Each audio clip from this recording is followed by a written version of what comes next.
ಇನ್ನು ಇಂದಿನಿಂದ ಮುಂಗಾರು ಸಂಸತ್ ಅಧಿವೇಶನ ಆರಂಭವಾಗಿದೆ. ಅಧಿವೇಶನದ ಮೊದಲ ದಿನವೇ ವಿಪಕ್ಷಗಳು ಸರ್ಕಾರದ ವಿರುದ್ಧ ಹರಿಯಾಯ್ತವೆ. ಪ್ರಮುಖವಾಗಿ ಪಹಲ್ಗಾಮ್ ವಿಚಾರಕ್ಕೆ ಚರ್ಚೆಗೆ ಅವಕಾಶ ಕೊಡಲೇಬೇಕು ಅಂತ ಇವತ್ತು ಸರ್ಕಾರವನ್ನು ವಿಪಕ್ಷಗಳು ಪಟ್ಟು ಹಿಡಿದಿದ್ವು. ಅದಾದ ಬಳಿಕ ಸಾಕಷ್ಟು ಚರ್ಚೆ ಜೊತೆಗೆ ಮಾತಿನ ಬಳಿಕ ಹಾಗೆಯೇ ಇನ್ನಿತರ ಮಾತುಕತೆಗಳ ಮೂಲಕ ಕೊನೆಗೂ ಕೂಡ ಈ ಒಂದು ಚರ್ಚೆಯನ್ನು ಮಾಡ್ತೀವಿ ಅಂತ ಸರ್ಕಾರ ಹೇಳಿದೆ. ಇದರ ಜೊತೆಗೆ ಈಗ ಟ್ರಂಪ್ ಕೂಡ ಆಡಿರುವಂಥ ಮಾತನ್ನು ಕಾಂಗ್ರೆಸ್ ಪ್ರಶ್ನೆ ಮಾಡ್ತಾ ಇದೆ. ಟ್ರಂಪ್ ಹೇಳಿರುವಂಥ 5 ಯುದ್ಧ ವಿಮಾನಗಳ ನಷ್ಟಕ್ಕೆ ಸಂಬಂಧಪಟ್ಟಂತೆ ಸರ್ಕಾರ ಉತ್ತರ ಕೊಡಬೇಕು ಅಂತ ಕಾಂಗ್ರೆಸ್ ಬಿಗಿಪಟ್ಟನ್ನು ಹಾಕಿದೆ.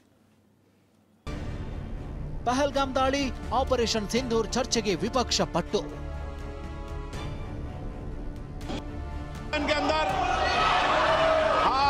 पहलगाम हमला 22 अप्रैल को हुआ था. अब तक आतंकवादी पकड़े नहीं गए, मारे भी नहीं गए. ಸಂಸತ್ ಮುಂಗಾರು ಅಧಿವೇಶನದ ಮೊದಲ ದಿನವೇ ಗದ್ದಲ. किसी को बोलने की इजाजत नहीं होती है.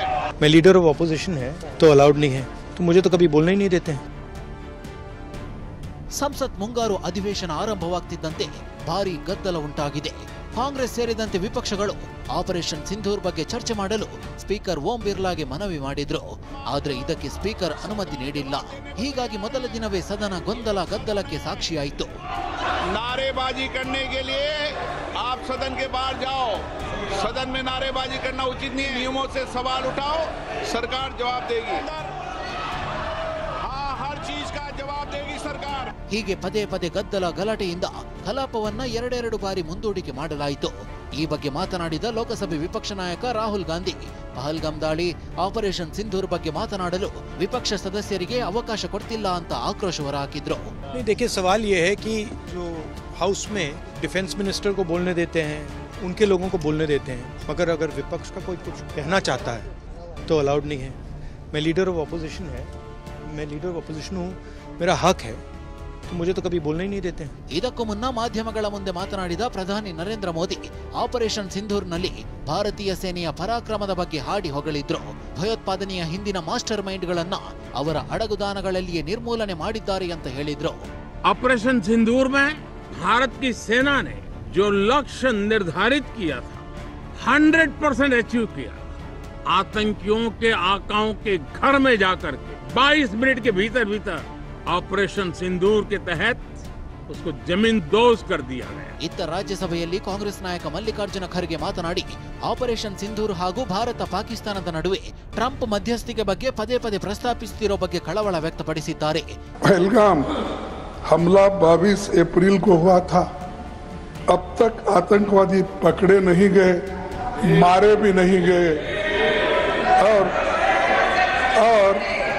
उन्होंने हमको बार बार बताया कि उन्हीं के ऊपर डायरेक्टली मारे गए और वो उसमें मर गए.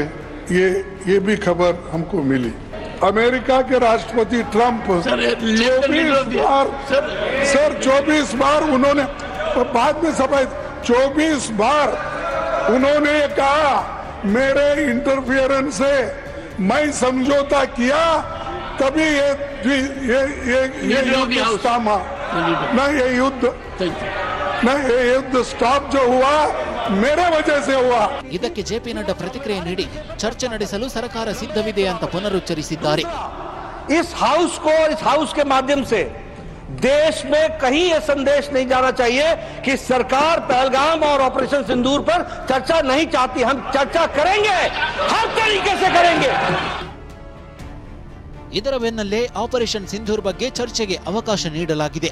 ಸದನ ಸಲಹಾ ಸಮಿತಿ 16 ಗಂಟೆಗಳ ಕಾಲ ಲೋಕಸಭೆಯಲ್ಲಿ ಹಾಗೂ 9 ಗಂಟೆಗಳ ಕಾಲ ರಾಜ್ಯಸಭೆಯಲ್ಲಿ ಚರ್ಚೆಗೆ ಅವಕಾಶ ನೀಡಿದೆ. ಮಹೇಶ್ ಈರಣ್ಣ, ಟಿವಿ9 ನವದೆಹಲಿ.